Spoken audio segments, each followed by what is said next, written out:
Hola, buenas tardes. Con todos vosotros, Michael Rajal, desde Barcelona, para hacer la conferencia, la lectura de esta tarde, cuyo contenido pues versará sobre el jugador Anatoly Karpov. Antes que nada, confirmar que recibís correctamente el sonido. Esto siempre es importante, de tal forma que pueda comenzar a hablar y me estéis escuchando en condiciones. Si me podéis confirmar desde el chat que estáis escuchándome bien, y así podemos comenzar lo que sería la conferencia de esta noche. Estas conferencias están patrocinadas por la Federación Catalana de Ajedrez, la Federación Catalana de Escacs, pero las hacemos en castellano para que podamos llegar a la mayor parte de la gente. Sé que se me escucha un pelín bajo, tengo que hacer un ajuste en mis auriculares, pero en todo caso podéis también subir un poco vuestro volumen y así llegáis, os llegará el sonido de forma pues medianamente correcta. Muy bien, pues la conferencia de esta tarde, en la conferencia vamos a hablar de Karpov. Os voy a hacer una pequeña introducción, diríamos un poco biográfico, con los 4 o 5 datos más interesantes de su biografía, intentando pues poner alguna anécdota que quizás no conozcáis para ilustrar un poco más su figura. Y luego he seleccionado, de sus más de 3000 partidas, he seleccionado 2 para que los podamos ver aquí en el tablero.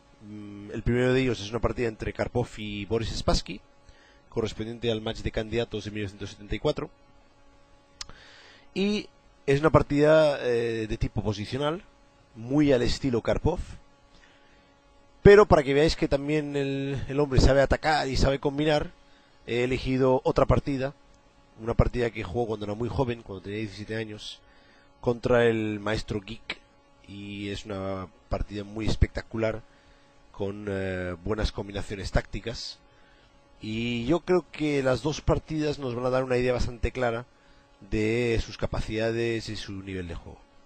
Vamos primero con la biografía de Karpov.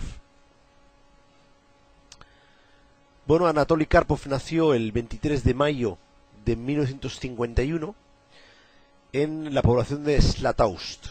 Esto está en los Urales, en la Unión Soviética. Y aprendió a jugar muy joven. Aprendió a jugar a los 4 años, en la misma edad que el gran Capablanca. Luego hablaremos otra vez de Capablanca un poco más adelante.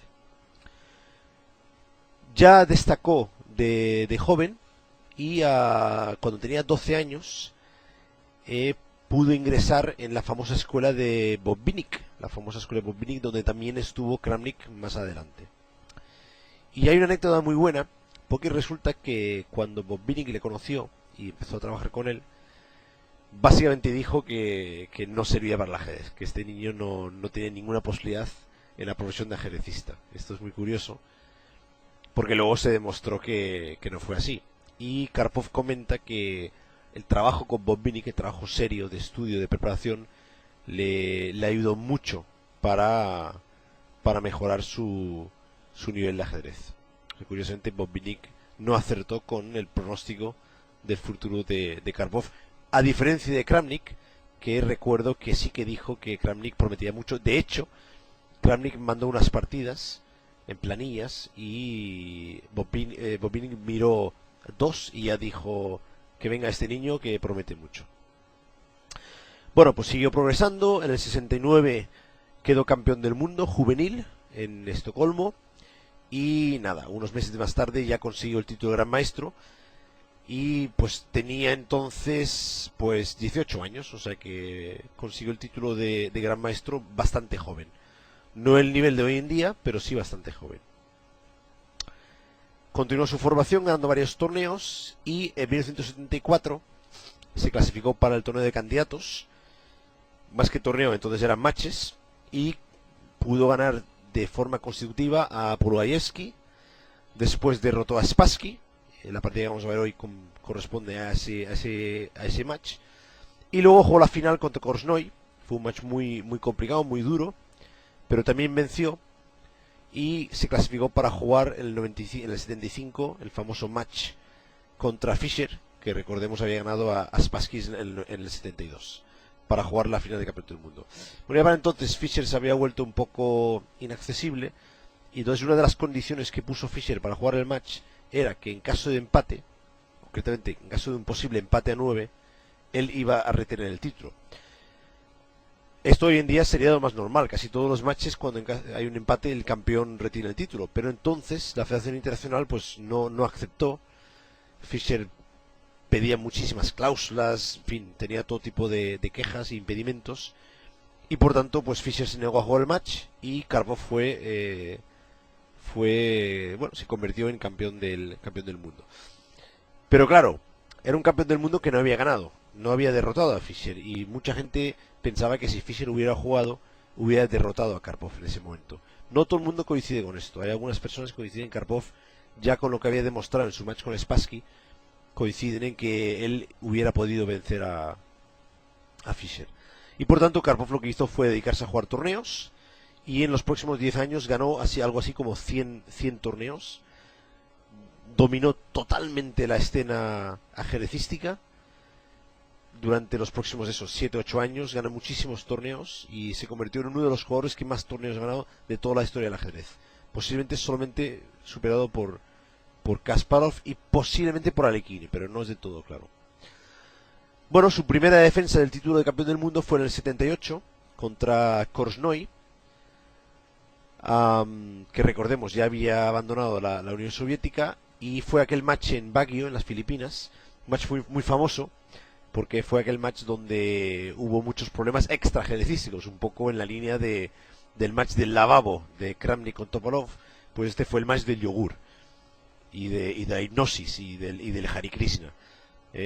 Recordaríamos que el Karpov tenía en su delegación a una especie de psicoanalista y de hipnosis que intentaba distraer a Korchnoi, y entonces Korchnoi, para contrarrestar esto, contrató a dos personas del tribu de Hare Krishna, y que precisamente estas dos personas estaban en la lista para ser juzgados por asesinato, y los puso en primera fila para contrarrestar la hipnosis del Karpov. Y luego la otra cosa interesante, y por eso se llama el match de yogur, fue porque en un momento determinado Karpov se le proporcionó unos yogures en su tablero, y entonces Korchnoi dijo que, claro, que estos yogures no se podían traer porque eso le podían indicar diferentes jugadas. Por ejemplo, que pues un yogur de fresa podría indicar una oferta de tablas, un yogur de Macedonia podría indicar, pues, en fin, ten cuidado que el caballo está muy mal situado, etcétera, etcétera, etcétera. Bien, bastante sencillo, nada que ver con las trampas de hoy día, pero ya entonces era toda una guerra psicológica para intentar desestabilizar al rival, ya que si ganas a tu rival fuera del tablero, pues en el tablero vas a poder hacer aún mejor. Bueno, Karpov ganó con muchas dificultades por 6-5 con 21 tablas. Y 3 años más tarde volvieron a jugar. Poco antes, creo que el hijo de Korchnoi había sido secuestrado o algún problema familiar tuvo. Y lo que ocurrió es que Karpov pues lo destrozó. Le llaman a ese match el masacre de Merano. Y destrozó de nuevo a Korchnoi. En los próximos años pues ganó Las Palmas en el 77, ganó Boulogne en el 78 y en el 80, Linares en el 81 y el 94, Tilburg 5 años seguidos, 3 títulos de la Unión Soviética, jugó 6 Olimpiadas con la URSS, siempre ganando la medalla de oro. Y un dato que me ha llamado mucho la atención cuando he preparado esta conferencia es que en 68 partidas que jugó en la Olimpiada, o sea, observen, jugó 68 partidas durante 6 Olimpiadas y solamente perdió 2 partidas. O sea, esto es un resultado realmente espectacular, 68 partidas con solo 2 derrotas, algo realmente espectacular. Pues así durante 10 años, pues machacando hasta que se encontró con Kasparov en 1984 en Moscú, el match por el título mundial, famoso match de Moscú. Karpov empezó dominando, se puso 4-0 y después de 21 tablas seguidas se anotó la quinta victoria. Pero luego comenzó a perder partidas y cuando perdió 3, Campomanes decidió terminar el match porque decían que la salud de los jugadores estaba muy mal. Pues peor estaba Karpov, que había perdido muchos kilos. Kasparov claramente estaba volviendo hacia adelante, había ganado 3 matches seguidas, partidas seguidas. Mucha gente dice que Florencio Campomanes lo que hizo fue hacerle un favor a Karpov, porque si hubieran seguido jugando es probable que Kasparov ya hubiera podido ganar. Por tanto, canceló el match y en el 85, años después, se celebró la revancha. Y entonces Karpov definitivamente perdió el título, más 3 menos 5 y con 16 tablas. Y aunque tuvieron 3 ocasiones más de juego Karpov y Kasparov en los siguientes años, siempre Kasparov retuvo el título, aunque bien es cierto que con muchas dificultades. Incluso quiero recordar que en el tercer match Karpov tenía una partida ganada y algo pasó en la última partida y Kasparov se salvó de milagro. Bueno, ya abandonado el título de campeón del mundo, hubo la cisma entre Kasparov y Short. Se hicieron 2 campeonatos del mundo, la PCA de Kasparov y la FIDE. Y Karpov quedó campeón del mundo de nuevo, esta vez de la versión FIDE, en el 93 ganando a Timan. Defendió el título en el 96 contra Gata Kamsky y de nuevo en el 98 contra Vichy Anand. Pero parece ser que en el 99, cuando hicieron el match, le dijeron, pues claro, en el 98 fue un poco injusto porque todo el mundo hizo unos desempates. Anand fue el campeón de toda una clasificatoria y Karpov jugó directamente con Anand en la final, lo cual estuvo pues francamente muy mal, ¿no? Claro, Anand estaba vencido, estaba rendido, no tenía fuerzas ningunas y ganó Karpov. Pero en el 99 le dijeron a Karpov, tienes que empezar desde el principio las eliminatorias. Y entonces ya dijo, vaya, ya no quiero jugarlo más, ¿no? Y desde entonces, bueno, pues se ha limitado a jugar algunos torneos de segundo nivel, pues a jugar simultáneas. Se ha dedicado a la política, es miembro del Consejo de Rusia. También es un gran filatélico, parece ser que tiene una de las colecciones de sellos más importantes del mundo, con gran diferencia. Y básicamente esto sería un resumen de su trayectoria, ¿no? Un gran jugador, posiblemente después de Kasparov y tal vez Fischer, el mejor jugador como mínimo de toda la historia reciente. Ahí sí que entramos en discusiones complicadas si lo comparamos con Capablanca, Lekine, etcétera, etcétera, pero desde luego en los últimos años ha marcado una época muy importante. Tiene un estilo principalmente posicional, es muy sólido y comete muy pocos errores, toma muy pocos riesgos. Eso sí, es un experto en explotar los errores de los rivales, como veremos en la partida contra Spassky. En ese sentido, mucha gente pues lo compara con Capablanca. De hecho, hay como 2 líneas de juego. La línea posicional, que tal vez comenzaría con Steinitz, seguiría con Capablanca. Ahí también encontraríamos a Bobinic y Petrosian. Ahí ya estaríamos con Karpov y terminaríamos con Kramnik. Y luego tienes la estirpe más agresiva, que comenzaría con Lasker, después continuaría con Alekhine. Ahí tendríamos también a Tal. Eu estaría más o menos en medio de los dos. Claramente tendríamos ahí a Fischer, Spassky también, y terminaríamos con Kasparov. Y ahora con Anand y Topalov, pues ellos continuarían un poco la estirpe de la línea agresiva, a pesar de que hoy en día los jugadores son muy completos y dominan perfectamente los estilos. Pero no os confundéis, Karpov es un excelente táctico también, ha jugado muy buenas partidas de ataque y tiene una capacidad de cálculo brillante, y por eso también en los finales es un excelente finalista. Y esto lo vamos a poder ver en la segunda partida. Bien, pues esto ha sido una breve introducción, que me ha llevado un poco más de tiempo de lo que había calculado, unos 15 minutos. Pero bueno, pues espero que con esto, pues todos aquellos de vosotros que estáis en directo, no somos muchos, pero los que estamos somos buenos y muchos regulares. Pero en todo caso, todas las personas que van a poder escuchar esta conferencia posteriormente, pues espero que en estas palabras pues habéis tenido una idea más completa, si cabe, de quién era Karpov y un poco pues lo importante que ha sido para el mundo del ajedrez. Bien, la partida que vamos a ver a continuación es una partida que enfrenta a Karpov con blancas y Boris Spassky con negras.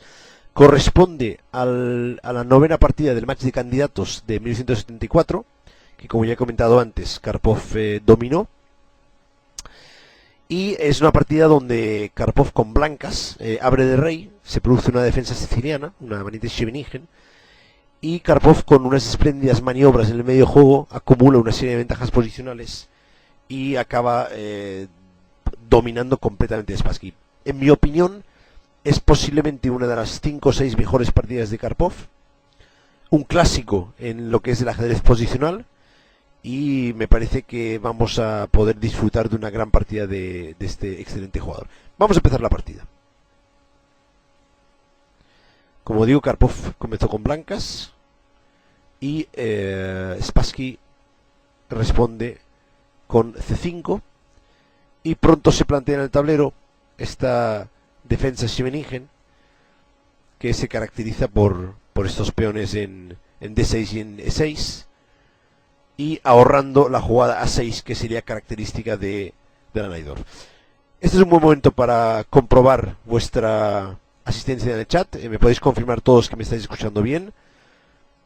Y vamos a hacer también una secuencia de preguntas durante la partida para que podáis disfrutar aún más de la transferencia.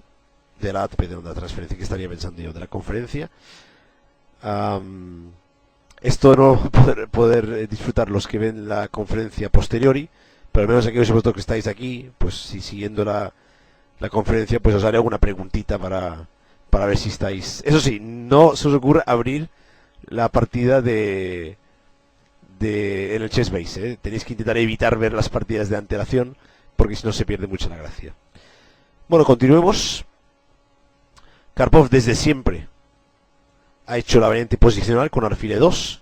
Muy pocas ocasiones ha jugado agresivo. Alguna vez ha hecho la variante de Keres, el ataque Keres con G4, pero alfil E2 fue su variante más predilecta. Alfil E7, enroque F4, caballo C6, alfil E3, alfil D7. Bueno, esto es la primera posición principal. La última jugada del negro, alfil D7, planea el cambio de caballo seguido de alfil C6, atacando el peón de E4. Y es bastante estándar que contra alfil D7 el blanco juega caballo B3, evitando este cambio de caballos. Y si el negro no hace nada especialmente agresivo, el plan estándar del blanco es jugar G4 y G5 atacando el caballo, que ya no podrá retirarse a D7 porque está en alfil.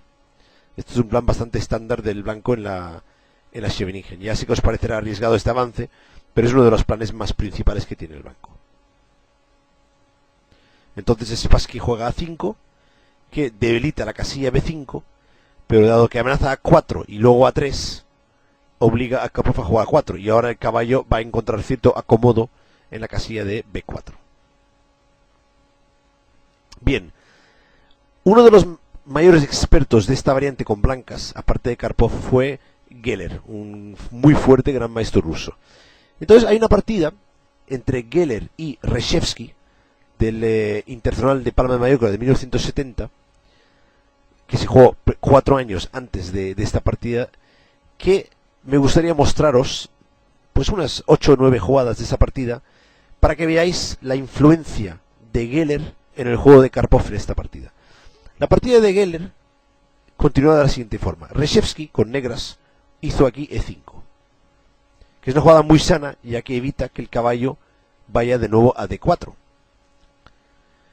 Entonces Geller hizo RH1, Reshevsky caballo B4, Geller alfil F3, Reshevsky torre C8, y ahora Geller hizo torre D2. Y esta jugada torre D2 es muy buena, ya que planea traer la torre a D2. Torre C4, F por E5, D por E5, y ahora torre D2. Y ahora vean cómo ha sido muy eficaz esta maniobra, ya que ha podido darle mayor sentido a la torre. Dama C7, y ahora la siguiente jugada de Geller muy buena, Dama G1. Y ahora hay una fuerte coordinación de dama y alfil a lo largo de las casillas de la diagonal, y además se prepara el traslado de la otra torre de D1. Vean cómo la torre de D2 protege adecuadamente el peón de C2.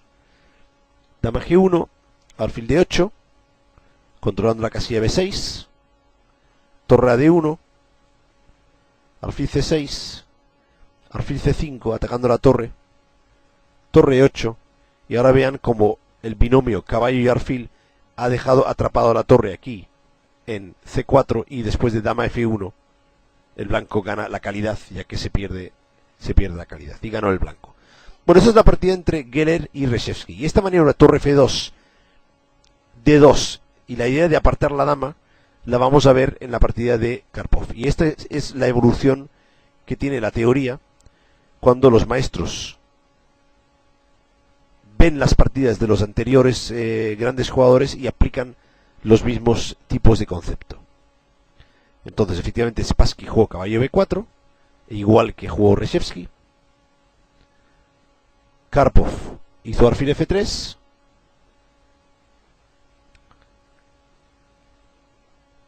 Spassky alfil C6, presionando sobre el peón de E4, y tal vez preparando ya en un momento determinado D5, y Karpov mejora de nuevo la posición de su caballo con caballo D4, que también pues controla mayormente el plan del negro de jugar D5. Ahora claro, el negro querrá jugar E5, de nuevo atacando el caballo, pero para ello es importante controlar la casilla de F5 para que el caballero pueda saltar ahí, y por eso Spassky jugó G6. Bien, primera pregunta de la tarde. El negro amenaza E5, que es la jugada que Reshevsky le hizo a Geller 4 años antes, y entonces mi primera pregunta a la afición esta tarde es: ¿cuál fue el movimiento de el maestro Karpov en esta posición? Tic-tac, tic-tac, tic-tac, tic-tac, tic-tac. Y enseguida en el chat me imagino que encontraré vuestras respuestas. ¿Qué jugó Karpov en esta posición? Primera pregunta de la tarde.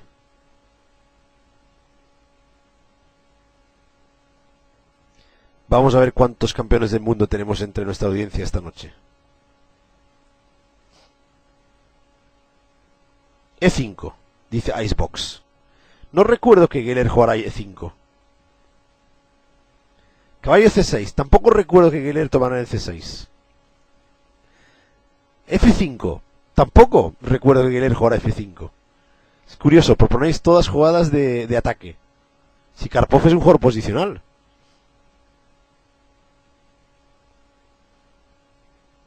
¿Cuál fue la jugada de Karpov? La jugada de Karpov fue, como podéis imaginar ya a estas alturas, torre F2, al igual que el maestro Geller. Y ya sabemos para qué sirve. Defiende el peón de C2, por tanto la dama queda liberada y la torre se dirige a la casilla D2. Jauregui nos ofrece la jugada con un poco de retraso, pero llegó. Torre F2. Karpov ya ha visualizado que se van a cambiar los peones en E5, cuando el negro juega E5, y también el cambio del caballo por el alfil en C6. Y ya prepara el doblaje de torres. Fijaros, por ejemplo, que si el blanco hubiera jugado F5, que es una propuesta que hace Alegón, negras jugarían E5 cerrando, caballo por C6, B por C6, G4, que esto sería el típico ataque, pero ahora el negro ya llega justo a tiempo con su reacción de 5 y el rey blanco está bastante más vulnerable que el rey negro. Observen que con el alfil en F3 estos ataques con G4 no suelen ser tan buenos, porque el alfil estorba mucho el avance de estos peones. De hecho, muchas veces el alfil debe retirar a G2. Bien, torre F2, como ya hemos comentado. Spassky jugó E5, caballo por C6, B por C6, F por E5, B por C5. Y ahora la siguiente jugada buena de las blancas. Dama F1. Muy en la línea de la partida de Geller. Las torres van a ir a la columna de D. Peón de C2 está muy bien defendido. Y la dama se acerca a la casilla C4, que es una casilla muy óptima para la dama blanca, y desde ahí vamos a estar presionando en el punto F7 y también en el punto C6. Dama C8, y ahora típica profilaxis de Karpov ante la amenaza caballo G4, H3. Aquí me viene a mente un comentario de Kramnik que dijo: yo no entiendo el Karpov. Parece que está mejor, pero siempre hace su H3 o su A3 y luego acaba ganando. Y ese Karpov era el maestro de la profiláctica. Sabía siempre hacer aquella jugada precisa para evitar que el negro pudiera generar contrajuego. Bien, ahora es probable que la jugada H5 era la mejor jugada de las negras, controlando la casilla G4. Pero es una jugada que cuesta de hacer porque debilita bastante la posición del negro. Pero según Timan hubiera sido la opción más principal. En lugar de esto, Spassky jugó caballo D7. Y la amenaza que tiene es jugar alfil C5 cambiando el alfil bueno de las blancas. Pero claro, el maestro Karpov no permite esto y juega alfil G4 clavando el caballo a la dama. Muy buena jugada, porque además este alfil es un alfil bastante malo, encerrado por el peón de E4, que cuando hay dos peones bloqueados en el centro, el alfil que corresponde a la casilla del peón suele ser el alfil malo. Ahora sí, Spassky juega H5, pero ya cambia el caballo. Y antes de colocar la torre en D2, que permitiría que el negro jugara dama E6, blancas jugaron la correcta jugada dama C4. Negras contestaron con alfil H4, atacando la torre. Torre D2, atacando dama. Dama E7. Y ahora vamos a ver. Ahora podemos jugar alfil C5 o bien torre F1. Entonces aquí viene la segunda pregunta de la tarde. ¿Qué jugada hizo Karpov? ¿Hizo torre F1 aumentando la presión? ¿O hizo alfil C5 que a primera vista parece que gana material? Esperando sus respuestas en el chat.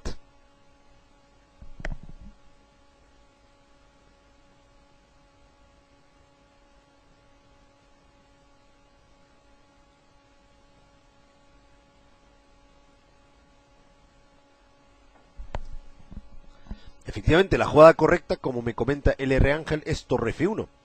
Y es que alfil C5 es una jugada que tácticamente no funciona, ya que tras dama G5, el negro contraataca la torre de D2 y consigue sostener la posición.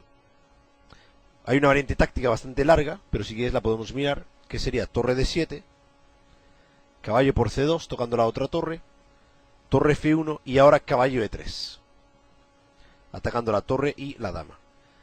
Aquí Karpov no tiene más remedio que tomar el caballo y jugar rey H1. Pero ahora el peón de F7 va a caer. No hay manera de defenderlo adecuadamente. Pero observen, ahora rey H8 buena, saliéndose de la clavada. Torre por F7, torre por F7, dama por F7 y ahora torre G8. Y aunque parezca mentira, el negro tiene posición razonable aquí. Tiene alfil contra caballo, su rey está un poco mal, pero no hay manera de aumentar la presión, y la dama negra está extremadamente activa. Entonces es probable que Karpov calculara esta variante y llegara a la conclusión de que sin la participación de la torre, un ataque directo no funcionaría. Y por eso jugó torre F1, como la mayoría de vosotros habéis acertado. Después de torre F1, la partida continuó torre F8. Y aquí tendríamos la tercera jugada y posiblemente la más importante de la partida. Aquí sí que os dejo durante 30 segundos que pensáis qué jugada haríais vosotros en esta posición. Después de todos los comentarios, os voy a dar una pista. Vamos a preguntarle a nuestras piezas cuál de ellas no está haciendo todo lo que debería. Es la única pista que os doy. Adelante. ¿Cuál es la jugada de Karpov en este momento?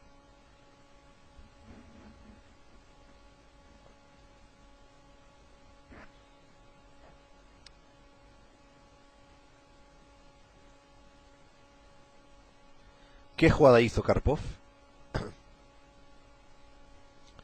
El caballo. El caballo es la única pieza que no está jugando, porque los puntos D5 y B5 están sólidamente protegidos por el peón.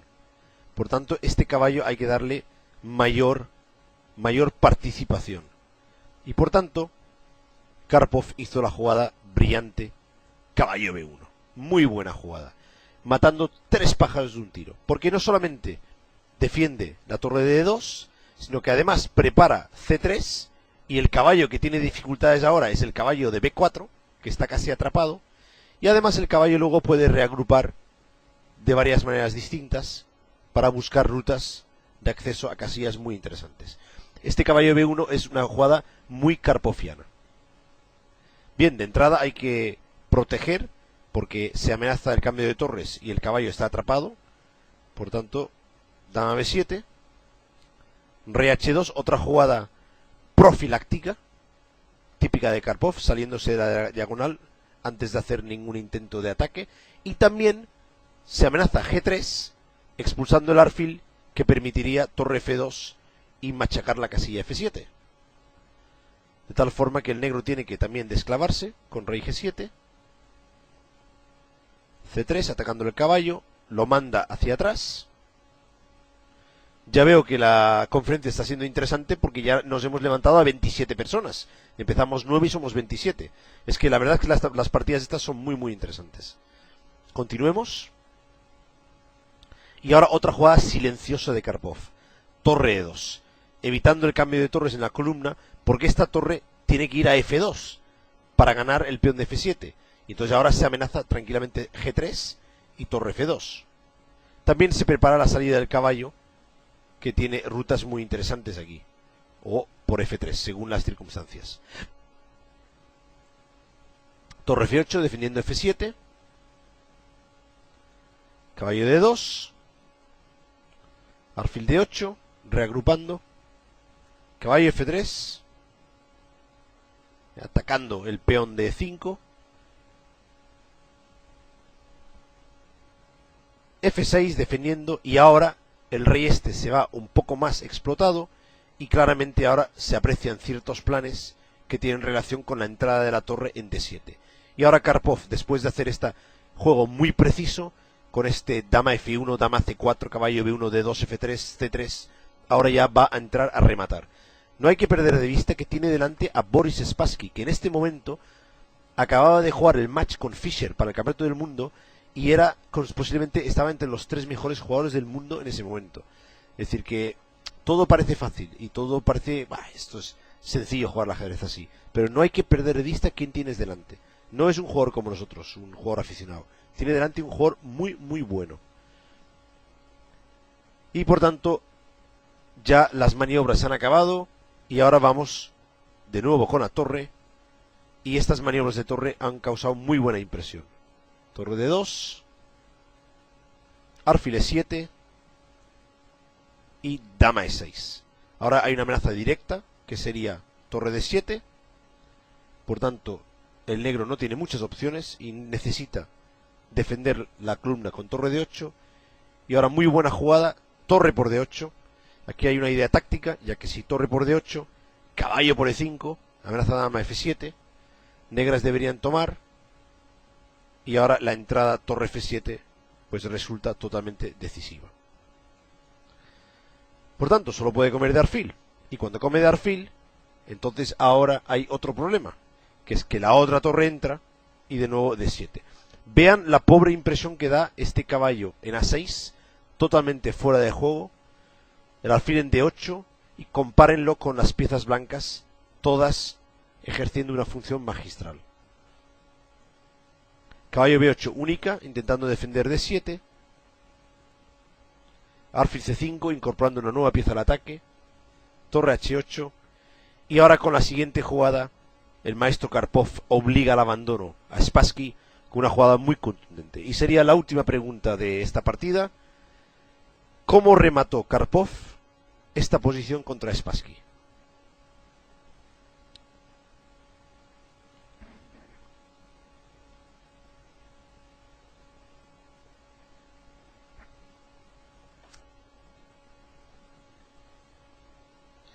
Vamos a ver si vamos a rematar la partida con excelencia. ¿Qué jugada tiene aquí Karpov para rematar la partida? Vamos allá. Pueden darme vuestras respuestas en el chat. Torre de 6 indica Arsumov. Torre de 6 también. Torre T por A, que entiendo que es torre por alfil. Caballo por E5. Y luego torre alfil de 7. Debe ser alfil de 7. Ah, no, torre de 6 dice torre por alfil y luego alfil de 7. Muy bien. Pues efectivamente, la jugada que hizo Karpov fue torre por alfil. Y Spassky abandonó después de esta soberana paliza, ya que tras torre por D8, como decía Tartekower, 3 piezas es mate.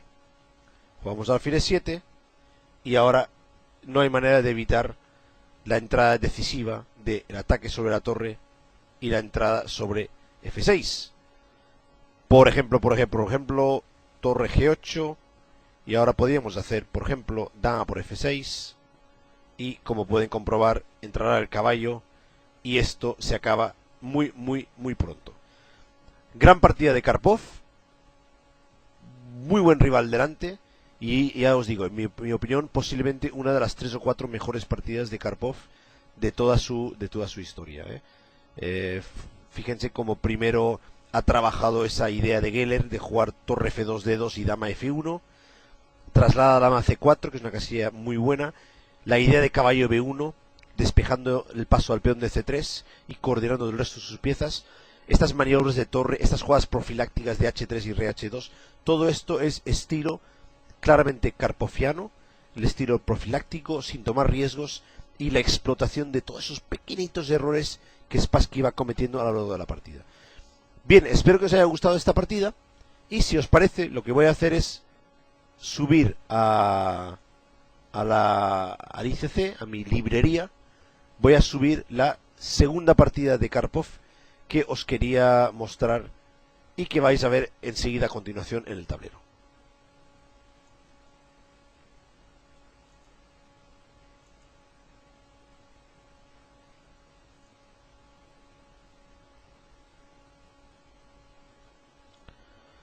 Bien, pues me alegro mucho que hayáis podido disfrutar de esa partida. La partida es entre Anatoly Karpov y Boris Spassky. La partida corresponde al match de candidatos de 1974 y la partida no tengo exactamente el lugar de juego, voy a intentar averiguarlo. Vamos a ver. Place. Mira, se jugó en Leningrado, en la Unión Soviética. Estos serían los datos de la partida. Por tanto, muchos saludos a todos, sobre todo los que acabáis de llegar también. Premonitor, Billy Vázquez, en fin, todos los demás. Y vamos a ir ya con la segunda partida, que pediría al maestro Karpatos que refleje los nombres. La partida es entre Anatoly Karpov con las piezas blancas y Eugeni Gik, deletreado G-I-K, con las piezas negras. Gik, G-I-K. Esperemos un segundito que Karpatos nos coloque los nombres en el tablero. Ahí lo tenemos. Excelente. Ya tenemos los nombres preparados. Y enseguida vamos a ir ya con esta segunda partida entre Anatoly Karpov y Eugeni Gik. Bien. ¿Por qué he elegido esta segunda partida? Pues mira, por dos motivos. En primer lugar, quería mostraros una partida del estilo hábil de ataque que Karpov tenía sobre todo en los comienzos de su carrera. Karpov, a pesar de ser un jugador posicional, al igual que Kramnik, los dos empezaron siendo jugadores tácticos, jugaban abierto, agresivo, como tiene que ser entre los chavales jóvenes, sin duda. Y entonces he elegido una partida que jugó Karpov en Moscú en 1968. Él tenía en este momento 17 años y jugaba contra el maestro Eugeni Gik. Y esta partida me trae buenos recuerdos porque cuando era joven mi padre me regaló un libro que se llamaba Mosaico ajedrecístico, escrito por Karpov y por Gik, precisamente. Un libro bastante grande que es, bueno, pues es un compendio de juego de posiciones, de partidas buenas, de ejercicios. Y bueno, repasando el libro, pues encontré varias anotaciones y encontré una de las anotaciones en esta partida. Y también creo recordar haberlo visto en el libro de las 60 mejores de Karpov. Y por tanto me pareció que podía ser una buena partida para comentar a vosotros, porque esta es menos conocida que la anterior. La anterior partida sí que es bastante conocida, es posible que muchos de vosotros hubierais visto en algún momento esta partida de Karpov frente a Spassky, pero la siguiente contra Geek ya no se conoce tanto, y entonces creo que os lo voy a mostrar y podemos comprobar cómo Karpov se las gastaba cuando tenía 17 años. Vamos allá. Bueno, Karpov abrió de rey y Geek planteó la siempre peligrosa defensa dragón. Defensa de dragón. Geek y Karpov ya se conocían porque por lo visto más o menos iban juntos a las facultades. Esto supongo que correspondería a algún campeonato universitario, interfacultativo o alguna cosa por el estilo. No sé si de hecho era el campeonato de Moscú interuniversidades o algún tipo de libro de torneo similar. Bien, Karpov elige, como no podía ser de otra manera, una de las variantes más agresivas, la variante de alfil C4, que sin duda es la variante que en todo caso pone en tela de juicio la variante del dragón, ya que si no fuera por esta variante creo que muchísimos más jugadores jugarían la dragón.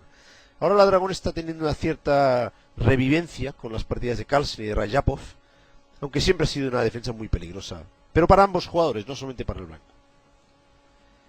Bien, la línea Dama 5 es una línea secundaria, la principal, como todos debéis saber, es alfil de 7, seguido de torre C8 y caballo de 5, pero Dama 5 también es jugable y de hecho en el tiempo en que se jugaba esta partida era bastante popular. Roque largo. Evidentemente el blanco no puede pensar en el roque corto, en estas variantes más agresivas.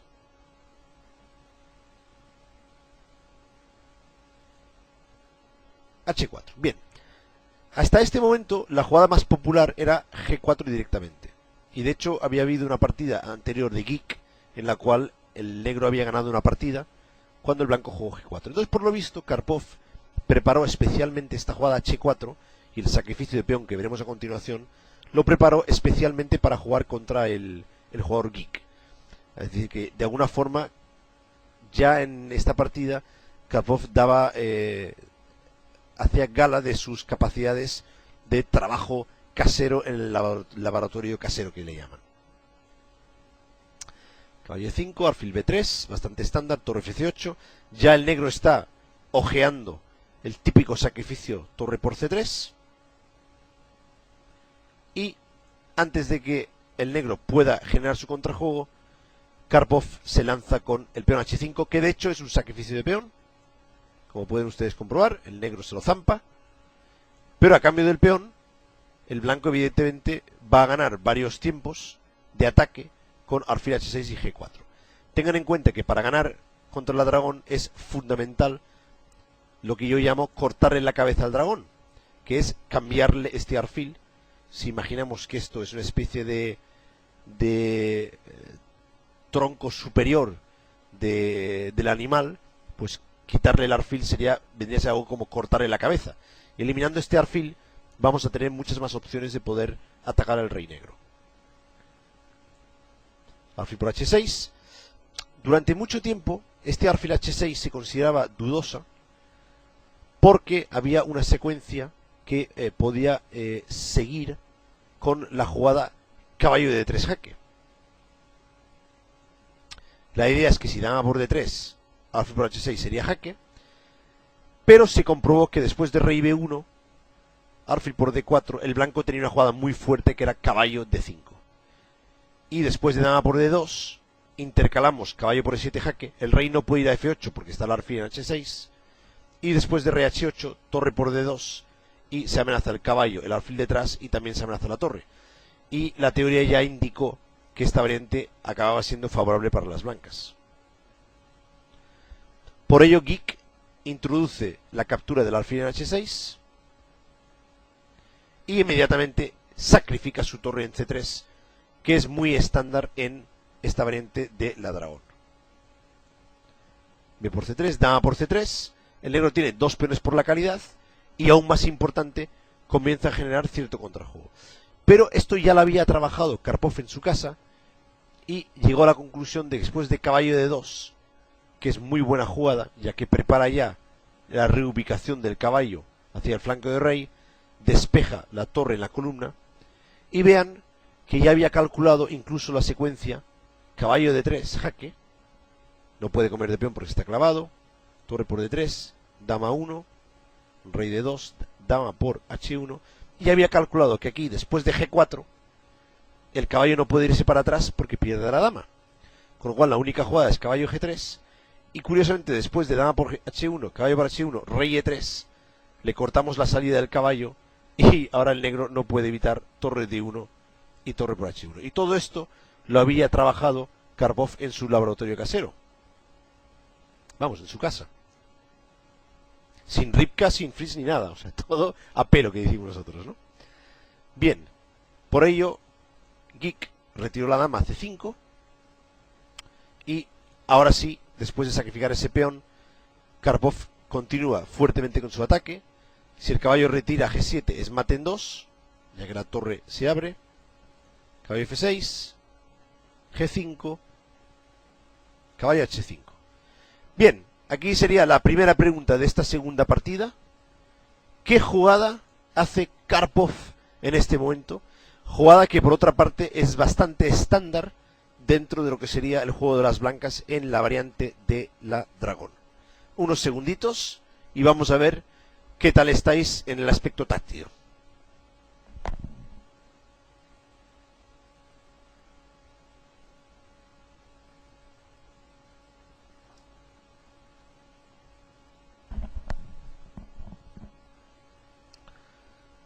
Efectivamente, como la mayoría de vosotros pensáis, la jugada correcta no es caballo G3, que caballo G3 sería insuficiente, ya que el negro consigue desarrollar una defensa a base de dama E3, sino que la jugada correcta es torre por H5, que hay varias partidas de Fischer que también prosiguen de esta manera. Lo importante es permitir la entrada de la torre, pero aún más importante, activando el alfil sobre F7, ahora la fuerza de G6 se va a hacer notar. Entonces, torre por H5, G por H5, torre H1. La amenaza es muy clara. Tomar en H5 y luego dar mate en H7. Dama E3 jaque. Rey B1. Y ahora observen, si por ejemplo, dama por caballo, el blanco juega dama por H5. Y ahora se amenaza mate en H7 y en H8. Por tanto, E6 parece única. Y ahora hay un mate bastante estándar que ocurre después de dama F6 jaque, rey E8 y como todos podéis haber visto, torre F8 jaque mate. O sea que el caballo no se puede capturar y por tanto el negro tiene que empezar a pensar en cómo defender. Y entonces Geek había calculado hasta aquí y entendió que tenía suficiente defensa con la jugada dama por F3, ya que evita dama por H5, porque evidentemente el negro cambiaría las damas. Y había calculado que en caso de torre por H5, E6, y aquí había calculado que en caso de dama por H7, rey F8, dama H8, rey E7, como la dama defiende F6, ya no sirve la variante que hemos comentado, y si dama por H8, dama por H5, y el negro pues acabará quedando mejor por su doble ataque sobre el caballo y el peón de G5. Bueno, esto es lo que había calculado Rip Geek al entrar en esta posición. Pero claro, Karpov había calculado un poquito más y aquí lanza la magnífica jugada G6, de nuevo potenciando este alfil ya que intenta suavizar el ataque sobre F7. Y ahora vean las variantes. H por G6 recibe mate, ahí no sirve. Dar jaque en F1 no sirve para nada porque el rey va a B2 y no se puede continuar. Por tanto, es o bien F por E6 o caballo por G6. Y en caso de F por E6, ahí vemos de nuevo la presión sobre E6. Entramos con la dama. Y ahora, por ejemplo, podría seguir dama h8, rey e7, torre h7 jaque, caballo f7, dama por a8, dama por a2 y ahora dama por b7. Y la ventaja sería decisiva, ya que se amenaza alfil a4, pero también se amenaza torre por f7.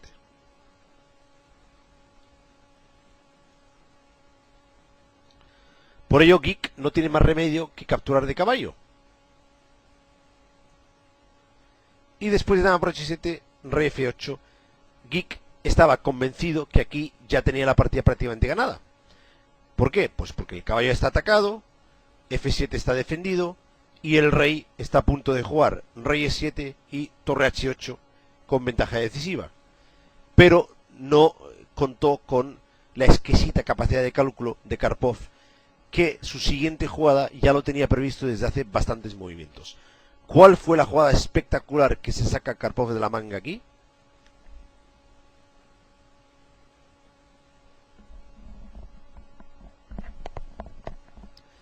Vamos a ver cómo estamos de táctica esta noche.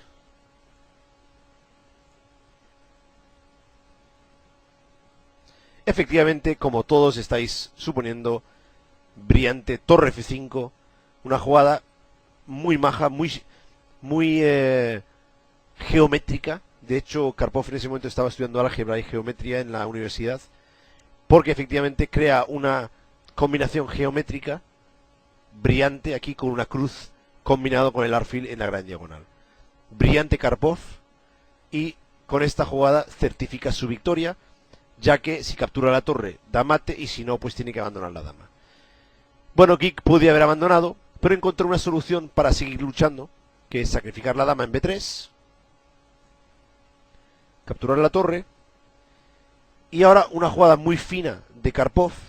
En lugar de comer en f5, que después de alfil por f5 pues aún tendría bastante trabajo que hacer, a fin de cuentas hay torre alfil y dos peones a cambio de la dama, aún tiene que jugar con cierta precisión e hizo caballo f4, muy buena jugada, ya que el caballo no se puede tomar, porque después de dama h8 y dama por a8, después de f por e4, dama por b7, hay cierto trabajo que hacer, pero he estado mirando esta posición antes con el ordenador, y después de dama f4, dama g5, hay cierta resistencia por los dos peones, las dos piezas, pero normalmente el blanco va a ganar este final, eso sí, con un poquito de trabajo. Quizás Geek podría haber jugado este final para luchar jugando caballo por f4. En lugar de esto, Geek hizo torre de 8 para poder tener la torre defendida en caso de caballo por g6 y dama h8.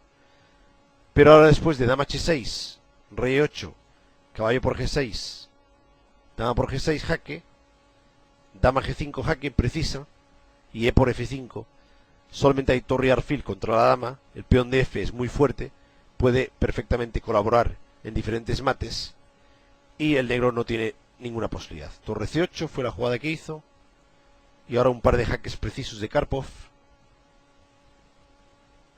y finalmente avanza el peón y Geek decide abandonar, ya que ya no hay defensa contra dama e7 jaque, rey c7, peón f7 y estamos coronando dama.